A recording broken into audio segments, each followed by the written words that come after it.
আচ্ছা এটা গিয়ে নিয়ে ঠিক আছে আচ্ছা তো মাইক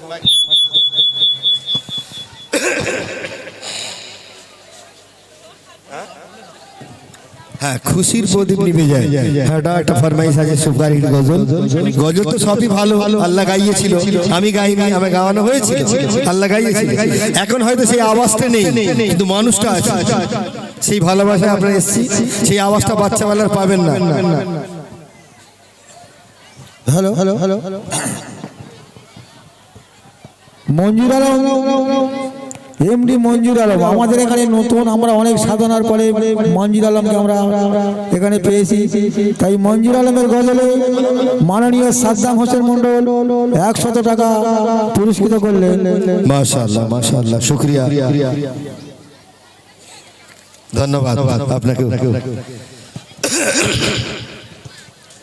তো যাই হোক, গজল অনেক আছে ফরমাইশ, কিন্তু গাওয়া হয়তো অত সম্ভব হবে না। আমি এই ছোট্ট ছোট্ট করে গাইছি। আমার গজল এমনি শর্ট সাইজ, 4 কলি 3 কলি 5 কলি, এর বেশি নয়, কিন্তু আমি তার মধ্যে থেকেও কাটিং করে গাইছি। কেন?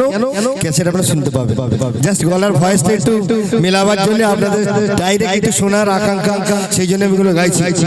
কবি নুরুল আমিন সাহেব, আমার গজল জগতের যিনি গুরু ওস্তাদ ছিলেন, কবি মরহুম নুরুল আমিন সাহেব, তিনি আমারই লেখা লিখতে লিখতে মরে গেছে, ইন্তেকাল করেছেন। আমার গুরু পুরো রবীন্দ্রনাথ ঠাকুর, যেমন কবি রবীন্দ্রনাথ ঠাকুরের চেহারা মুবারক, ঠিক ওই রকম আমার কবি নুরুল আমিন সাহেব, মিডিয়াপুরে যে সুবিখ্যাত কবি, বাদামতলায় ওনার বাড়ি, উনি আমার গুরু, আমার ওস্তাদ ছিলেন। আমার পিঠে এমন জোরে পেন দিয়ে মেরেছিল, পিঠে রক্ত বার হয়ে গিয়েছিল। তিনি ছিলেন আমার ওস্তাদ। আমার লেখা লিখতে লিখতে তিনি দুনিয়া ছেড়ে চলে গিয়েছেন। তো তার লেখা আমি একটা পরিবেশন করব শেষের দিকে, শহীদে কারবালা। তো এখন আমি ও মাঝিরে পার করে দে, তারপর খুশির প্রদীপটা করবো, ঠিক আছে? একটু মানিয়ে নেবেন।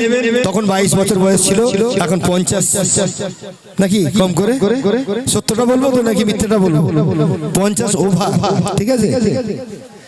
তো কবি নুরুল আমিন সাহেব তিনি একটা শের লিখলেন আল্লাহ রসুলের শানে।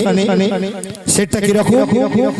कि गुलशन की मस्त मस्त बहारों से खिलते, गुलशन की मस्त मस्त बहारों से खिलते, हर कतरा मौज दरिया किनारों से खिलते, गुलशन की मस्त मस्त बहारों से खिलते, हर कतरा मौज दरिया किनारों से खिलते, और बिजली की चमक, बिजली की चमक चाँद सितारों से खिलते, बिजली की चमक चाँद सितारों से खिलते, आई रसूल पाक खुद खुदा से खिलते, खुद खुदा से खिलते, खुद खुदा से खिलते। एक बार जोरे হবে না সুবহানাল্লাহ? আসলে আপনারা বুঝতে পারছেন না তো, যেন সুবহানাল্লাহ বার হচ্ছে না। তো যাই হোক, আমাদের অনেক কমি রয়েছে, সেগুলো পূর্ণ করতে হবে। যে সবে বারাত চলে গেল, ইবাদতের রাত আমরা করতে পারলাম না, দুঃখিত। আমাদের হাওড়া ডিস্ট্রিক্টে তো বাইক নিয়ে পোস্তাকার লাইন, তো বাইক নিয়ে সারা রাত এ পাড়া ও পাড়া কি করেছে আল্লাহ জানে। কত মূল্যবান রাত, লাইলাতুল কদরের রাত চলে গেল আমাদের কাছ থেকে। বড় মূল্যবান রাত, আল্লাহ রাসূলের রাতে ইবাদত করে কাটিয়ে দিলেন, লম্বা সিজদা। আর আমাদের এখানে লম্বা সফর, খালি সারা রাত এই দোকানে গিয়ে চা খাচ্ছে, ও দোকানে গিয়ে চা খাচ্ছে, সবে বারাত এই জন্য আসেনি। তো যাই হোক, ও মাঝি রে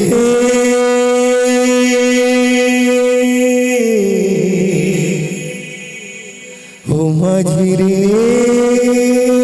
পার করে দে নবীর তার সখার ঘরে, চলো চলো যেথায় সখা ঘুমায় কামলি পুরে গো, ও মাঝি রে পার করে দে নবীর তারে সখার ঘরে, চলো চলো যেথায় সখা ঘুমায় কামলি পুরে গো, মাঝি রে ও মাঝি রে, মায়া মায়াবিনার কোলে শিশু নবী খেলে কচি মুখে হাসি দেখি দেখি নূর জ্বলে মায়াবিনার কোলে শিশু নবী খেলে কচি মুখে হাসি দেখি দেখি নূর জ্বলে আর আমিনার কলিজার নয়নের চাঁদ আমিনার কলিজার নয়নের চাঁদ বলে হুর যে নূর নবী মোহাম্মদ হালিমা দুলালে আর আল্লাহকে জানাই হালিমা দুলালে আর আল্লাহকে জানাই আল্লাহ গো তোমার নূরে কে এলো চমকালো মক্কা নগরে ও মাঝিরে পার করে দে নবীর ধারে সখার ঘরে চলো চলো যেথায় সখা ঘুমায় কমলি পরে গো মাঝিরে ও মাঝিরে আকাশ দুলে দুলে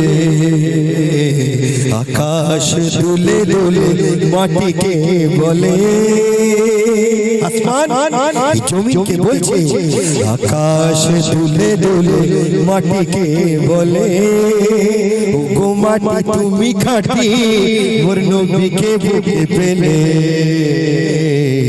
আকাশ দুলে দুলে মাটিকে বলে ও গো মাটি তুমি খাঁটি মোর নবীকে বুকে পেলে আর নদিয়া করে রাজ তোমাকে কাছে পেয়ে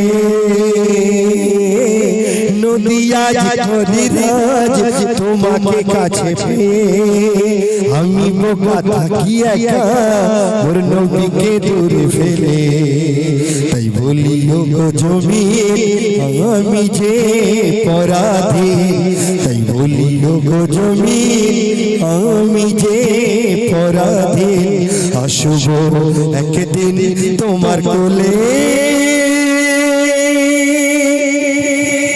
যেদিন ডাকবে তোমার দুয়ারে ও মাঝিরে পার করে দে নবীর দ্বারে সখার ঘরে চলো চলো যেথায় সখা ঘুমায় কমলি পরে গো মাঝিরে ও মাঝিরে সেই মাটির কোলে একদিন আপনাকে আমাকে চলে যেতে হবে সেই প্রসঙ্গে শেষ ছন্দ মঞ্জুর আলম তোর যেদিন মঞ্জুর আলম তোর যেদিন জানাজা হবে কত নামাজ তোর কাজা হয়ে যাবে মঞ্জুর আলম তোর যেদিন জানাজা হবে কত নামাজ তোর কাজা হয়ে যাবে আর চার কাঁধে পালকিতে নিয়ে যাবে চার কাঁধে পালকিতে নিয়ে যাবে আসল ঘরে দাফন করে দেবে তখন সে ঘরে একলা কেউ নেই দোকলা সে ঘরে একলা কেউ নেই দোকলা সাপ আর বিছেরে কামড়ে পারবি কারা মন ধরে ও মাঝিরে পার করে দে নবীর দ্বারে সখার ঘরে চলো চলো যেথায় সখা ঘুমায় একা কামলি পরে গো